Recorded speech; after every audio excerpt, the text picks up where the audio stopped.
At her parents' wedding anniversary celebration, Clara Bennett was asked to stand up and give her seat to her brother in front of the entire family.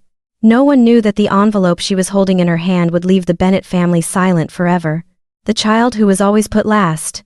From the time she was young, Clara Bennett had grown accustomed to being the one expected to understand. If there was only one piece of cake left in the house, it belonged to Ethan, the older brother her parents always called the pride of the family.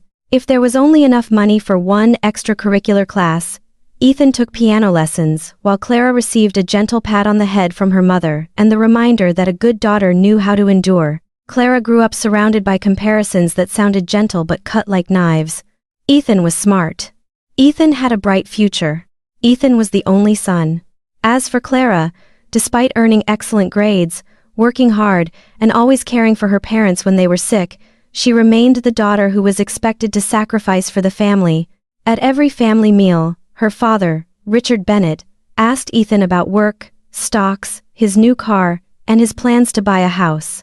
When Clara talked about the small company she was building, he simply nodded politely, as though it were a story not worth remembering. Linda, her mother, loved Clara in a way that hurt the most. She hugged Clara when she cried, yet still asked her not to make things difficult for her brother. She knew Clara was hurting, but she wanted her to stay silent to keep peace within the family. And Clara remained silent for a very long time. That evening, the entire Bennett family gathered at an elegant restaurant to celebrate Richard and Linda's wedding anniversary. Ethan arrived late, dressed in an expensive suit, wearing a confident smile, and carrying a small gift box.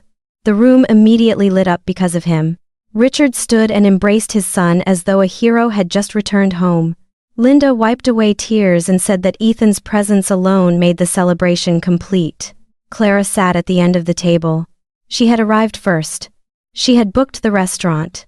She had paid the deposit. She had taken her mother shopping for a dress, and accompanied her father to medical appointments before the event. Yet no one mentioned any of it. When Ethan said he wanted to sit closer to their father to make the toasts easier, Richard turned to Clara and gently said, "Switch seats with your brother, sweetheart, don't spoil the celebration." The room continued laughing and chatting. But inside Clara, something quietly broke. She stood up. No argument. No complaint. She simply picked up her handbag and the white envelope she had been carrying. Ethan sat in her chair as though everything in the world naturally belonged to him. After the toasts, Richard announced to the relatives that he intended to transfer control of the family home to Ethan. He declared that Ethan was capable, that he would carry on the Bennett family legacy, and that he deserved everything his parents had built. Clara listened to every word. Her face remained calm, but her grip tightened around the envelope.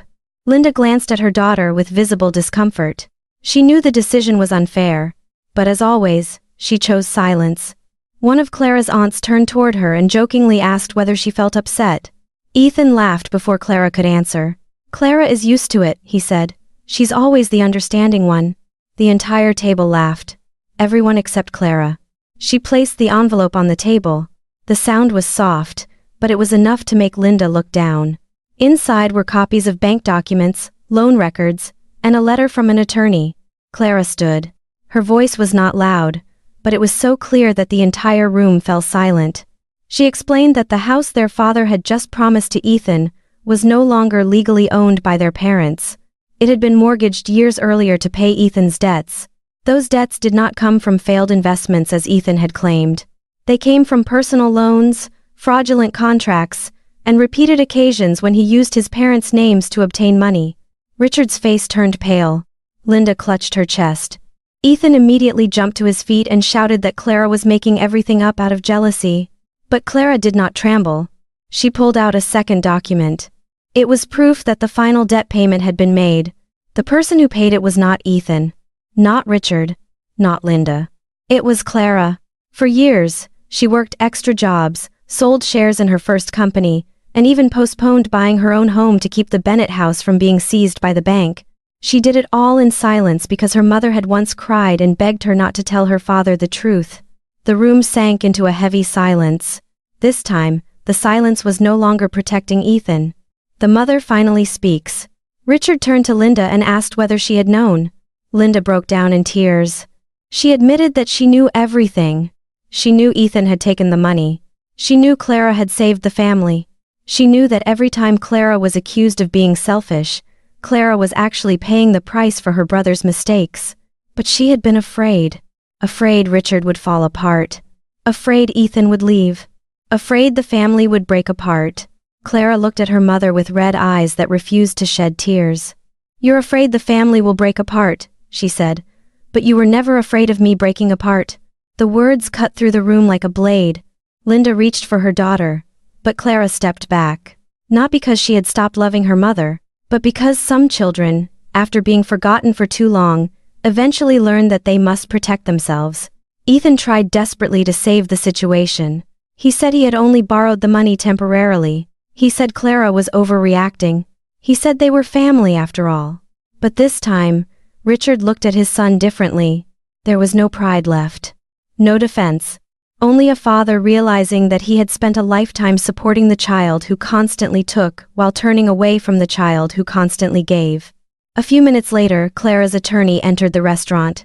He confirmed that Clara now held the legal financial rights to the house because she had paid off the entire debt and completed all necessary paperwork to protect the property. Ethan was speechless. The chair he had taken from Clara suddenly became a place he could no longer sit. He walked out of the restaurant, leaving behind the admiration that had followed him for years. For the first time in her life, Clara did not run after him to clean up the damage he had caused. After the celebration ended, Richard stood outside the restaurant with slumped shoulders. He called Clara's name in a hoarse voice. He said he didn't know. He said he was sorry. Clara looked at her father for a long time. She wanted to believe him, but her heart carried too many forgotten years. Birthdays without cake, achievements that were never acknowledged. Times she was sick yet still had to care for everyone else. Moments when she heard her parents say, "Let your brother have it." An apology could never give her childhood back, but it could begin with the truth. Clara told them she would not take the house to punish anyone. She simply wanted her parents to understand that unfair love is also a form of pain. And the strongest child in the family is not the child who feels no pain. Linda sobbed uncontrollably. Richard lowered his head. For the first time, they saw Clara not as the daughter who should sacrifice, but as a human being who had endured far too much. Several months later, Clara moved out of the Bennett house. She did not leave in anger. She left in peace. The house remained standing, but it was no longer a symbol of favoritism. It became a reminder that some families only begin to heal when the truth is finally spoken. Ethan had to face the rest of his debts on his own. Richard and Linda learned to call Clara not to ask for help, but simply to ask whether she was doing well. And Clara, for the first time in many years, woke up in her own small apartment, a place where no one asked her to give up her seat for someone else. This story is not only a family drama Reddit stories tale about parental favoritism or a Reddit family drama story about unfair treatment between siblings. It is a dramatic storytelling about the value of a daughter who was overlooked for years, but ultimately stood up and reclaimed fairness for herself. If you have ever been the one who was always expected to give way in your family, leave a comment and tell us whether you think Clara should forgive her family or walk away forever. And don't forget to subscribe for more emotional family stories where the truth finally comes to light.